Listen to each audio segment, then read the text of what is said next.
Hello, I'm Brigantia Blackbird of Blackbird's Brew. Happy Friday and welcome to Wicca 202. Today's subject is Loki. Now, there are gods who have extraordinary magical powers, gods who have learned the arts, and then there's Loki, whose very being is magic. He has that transformative power innately, and the strands that hold the web of fate together are something that he just dances on. Loki is a relevant deity for study for any magical practitioner because of the essence of who and what he is. And that is the mirror image of our own nature and what we do with our talents. Now, that being said, he is not a deity for everyone, and people who approach him without respect, well, they tend to receive a lesson in the importance of manners. But if you do show respect and you learn to see past the hype that surrounds Loki, you may have the privilege of getting to benefit from his wisdom and his power. Now, Loki is intense, and he expects a ruthless amount of honesty and reality facing from anyone that he works with. But the reward for accepting that discomfort is clarity of vision, seeing new possibilities, and fast-tracking your capacity for personal evolution. Now let's go over a bit of biographical information about Loki, as well as some magical associations that have been made. Now, if you have watched my series, Norse Gods Loki, which has its own playlist on YouTube, then some of this information will be familiar to you. But let's start with Loki is the son of Farbauti, a Jotun, and Laufey, a goddess. He has two known siblings, Helbindi and Bleister, and he is a blood brother by oath to Odin. And by way of the horse incident, and if you don't know what I'm referring to, read the story of the rebuilding of the walls of Asgard. Loki is the mother of Sleipnir, the eight-legged horse, who is capable of traveling to all of the realms at will and who's given to Odin as a gift. And that brings us to Angerboda, who is a Jotun, who is Loki's mistress or his first wife, depending on who you ask. And with her, Loki fathered three children, namely Fenrir, who is a gigantic wolf, Jormungandr, the world serpent, and Hel or Hela, who became the goddess of Helheim and ruler over the dead. Then we have Sigyn, who is Loki's lawful wife, and with her, Loki fathered two children. The first child is either called Narfi or Nari, and the second child is Vali. Now, some consider Loki to be a mere trickster or a deity that's only interested in the creation of chaos. But that viewpoint doesn't take into account the reason or the circumstances for any of Loki's deeds as we know of in myth. And after much contemplation, I have concluded that what Loki truly is a god of transformation. Loki is associated with the zodiac sign of Capricorn, which is ruled by the planet Saturn. Now, in astrology, Saturn is the lord of karma, but it also has charge of structure, authority, boundaries, hard life lessons, self-esteem, parenting, and unstoppable change. Now, this reveals something of Loki's station in the grand scheme of things, as someone who brings about consequences, lessons, and puts an end to stagnation. The link of Saturn is also what brings me to associate Loki with Saturday, even though, as many people will give you tedious lectures about, well, there's no evidence anyone ever considered Saturday to be Loki's day and blah, blah, blah, blah, blah. The link is through Saturn through Capricorn. It's a few extra steps, but it just makes sense. And as I've made reference in videos where I've talked about what I associate each day of the week with, I just cannot see associating a Roman god when all of the other days of the week are associated with Norse gods, especially when I don't even work with any one other Roman pantheon. So let me get away from that side tangent. Saturday is also a day that is associated with all magical elements. It makes it an ideal day for workings, and that lines up perfectly with Loki's magical strengths. Loki is also associated with the planet Mercury, which rules over the conscious mind, logical thinking, rationality, communication, intelligence, speech, the written word, and traveling. Loki is well known for his witch, so much so that they are essentially his weapon of choice, and they are what makes him so dangerous. And this is why we don't see him in the myths being strongly associated, with spears or swords or the bow and arrow or, knives or things of that nature. It is his mind that makes him such a dangerous threat sometimes, a worthy adversary. And it is his mind that is the key for him overcoming difficulties. Now, the mind, as well as Mercury, is associated with the element of air. Now, while Loki is not particularly an elemental deity, he certainly does possess all the power and gifts of air. Another element he's linked to is fire. In myth, his birth is likened to lightning striking dried leaves and setting them aflame. And through working with him, I've had occasion to observe that his drive to accomplish things and his passion for his projects, it is quite fiery in nature. So that's another element that I personally do associate with him. Loki is associated with the number 2. In numerology, 2 is the first spiritual number and is a feeling number. It represents duality, partnerships, gateways, and intuition.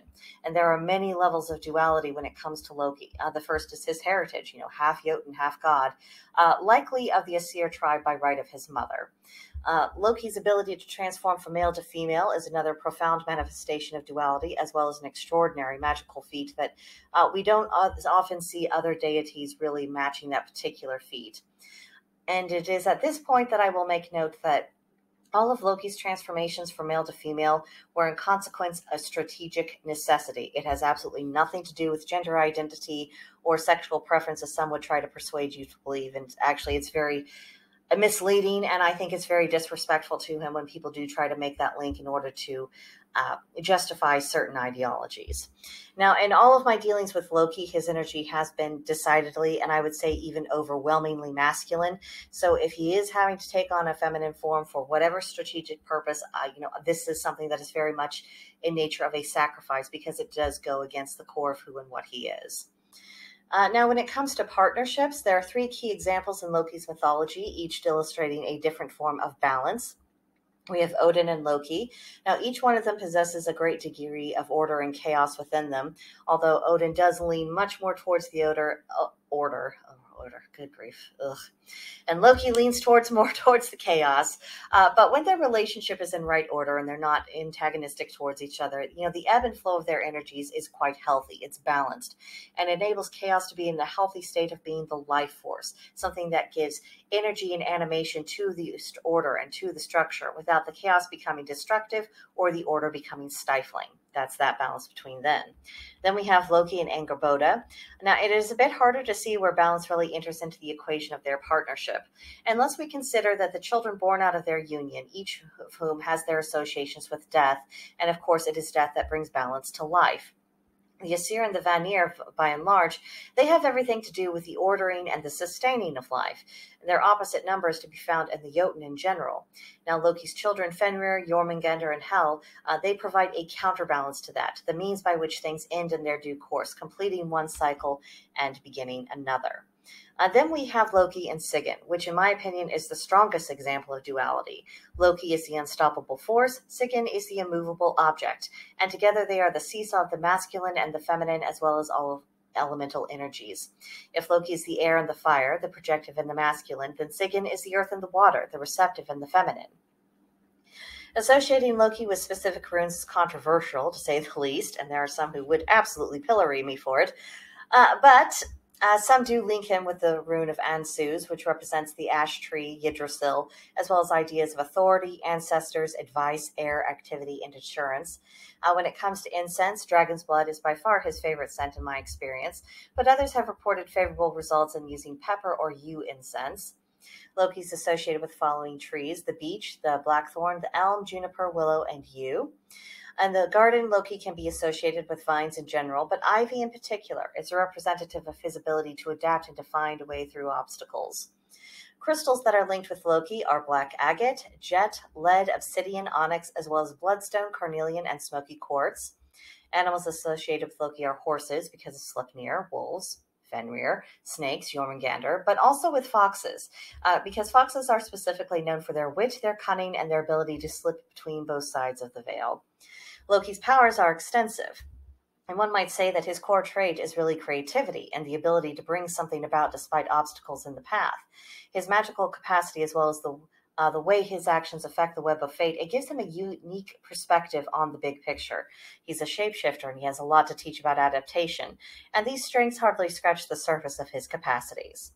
Loki has a great deal to teach those who are practicing the magical arts, but it would be absolutely impossible for me to convey the substance of what he has taught me since he came into my spiritual life, let alone anyone who's worked with him for an extensive number of years. But I will share 3 lessons for you to chew on today. The first is that adaptation has both its benefits and its detriments. Adaptability is excellent for problem solving, but the very trait that allows for that flexibility, it can create problems in relationships. People like to know who they're dealing with, and the more adaptable someone is, the less sure people are of who that person is. What is their solid and violent core? Now, that doesn't mean that core doesn't exist, but if others can't see it, it destroys trust, which is something quite evident in the mythology. So that's something to bear in mind. The second lesson is that endings are as inviolate as beginnings. We know that all things come and go in cycles, and they must do, as in accordance with natural law. Therefore, when the end of something comes, it is not a thing to be fought. It is something to be acknowledged, gone through, and then your attention must turn to the next beginning. It isn't about giving up before time, but it is about recognizing what season you're in and what stage events are at and conducting yourself accordingly. We can't change an end that has come any more than we could prevent autumn from fading into winter or life transitioning into death. But all things do renew, and there's much to be said for concentrating your energies on the renewal rather than trying to fruitlessly prevent the inevitable ending. And the third lesson is that choices shape destiny as surely as external forces. An individual's will is not the only will that's in operation in the universe, which is one of the many reasons why no one gets their way all of the time, particularly when the will of other people come together as a tide. Now, that being acknowledged, being an active participant in life effectively shapes the tide, and it can even alter its course, particularly if your words and deeds prove influential in some fashion, or if other people are just on a similar wavelength to yourself. It all comes together to have an impact. And that's why it's never pointless to exert yourself and to be proactively involved.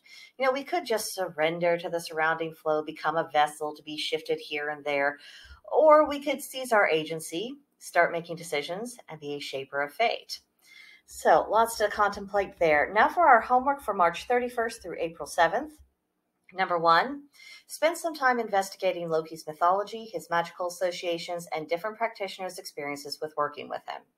Number 2, journal about the similarities and differences you see between Loki and yourself. And 3, meditate. Based on what you've learned so far, what do you think is the most valuable thing you could learn from Loki? Spend a little time thinking about that. So that does it for this month. We'll have another lesson next week rather. So I hope you'll come back for that. In the meantime, comments, questions, concerns, complaints, leave them for me in the comments section, or hit me up on Blackbird's Brew on Gilded. There's a link to join us in the description box below. Click on the link. It'll take us to you, take you to us rather. Introduce yourself and start a conversation. We'd love to have you. But that'll do it for now, and I will see you next time. Bye.